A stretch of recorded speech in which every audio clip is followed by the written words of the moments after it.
Alright guys, let's play some HackeRPG. Today I will show you some features of version 0.0.3. There are a lot of stuff added after the previous version. Let's talk about everything in detail. As you might see, the graphics have changed. The better way, I hope. I've decided to add some lights to make the game less flat and looks like it works great.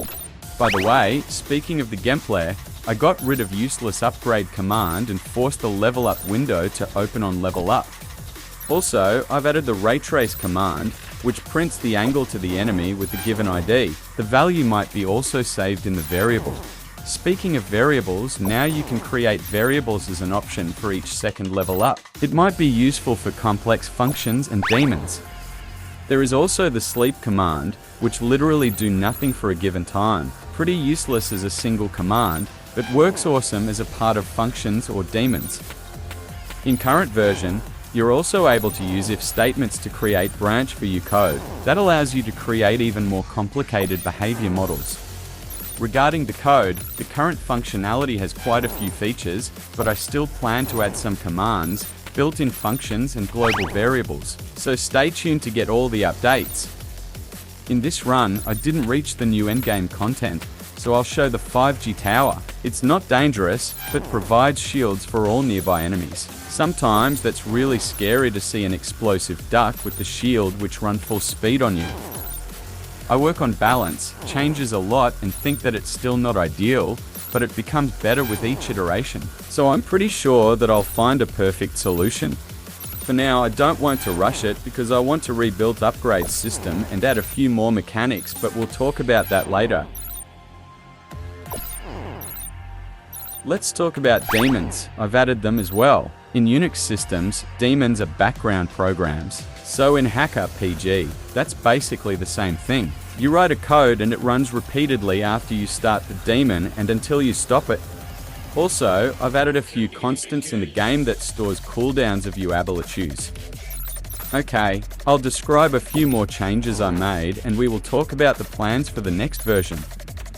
The last major thing I made is improved in-game IDE. In the last version that was really simple, you only had the option to write up to 5 lines without any inner constructors like the if statements. Now I've built a scalable system that will be easy for me to add more complex features in the future. Also, it's endless and scrollable. Finally, I've improved colliders to provide more accurate fights, fixed some bugs and refactored some stuff. Now about the plans for the version 0.0.4. I have high hopes for it because I want to upload to Steam to provide you guys the early access. Now about the features, I want to add the hacking mechanic which will break shields from towers, incapacitate enemies without the shield and unlock chests. Now about the features, I want to add the hacking mechanic which will break shields from towers, incapacitate enemies without the shield and unlock chests. We need chests to unlock chests, so I'll add them as well. You'll be able to find different skills and weapons there. Also, I want to redesign the character upgrades. That won't be splitted between the hardware and software anymore. You will be able to edit your code anytime. That also solves the problem of broken and unactual code.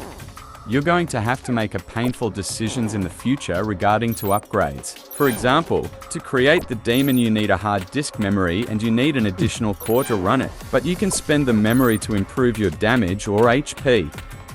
That sounds a bit complicated, and that's the way it is. It's the coding game after all. Speaking of the minor changes, I'll add the help window inside the game to let you check the documentation while coding. I'll improve graphics even more, especially I want to redraw the main character to make him more dynamic. Also, I have some plans on the soundtrack, so I'll try to build that on my own, but I'll hire someone else for that if that would sound like a trash. Someone starts to ask me about where to download the game and how to support the development. I'm very encouraged by such interest. That's why I want to upload the early access version to Steam. Thus, you'll be able to take part in the development process and make the game better. Let's build the awesome game together. Okay, that's all for now. Thanks for watching, guys. Stay tuned and let's hack together.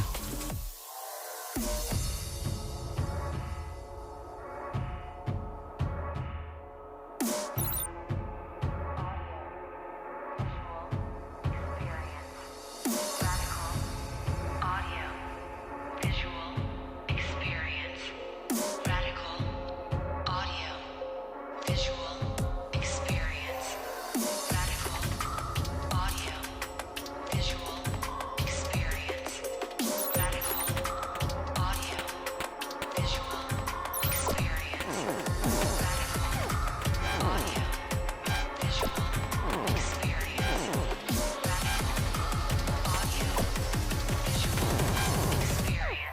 Drop.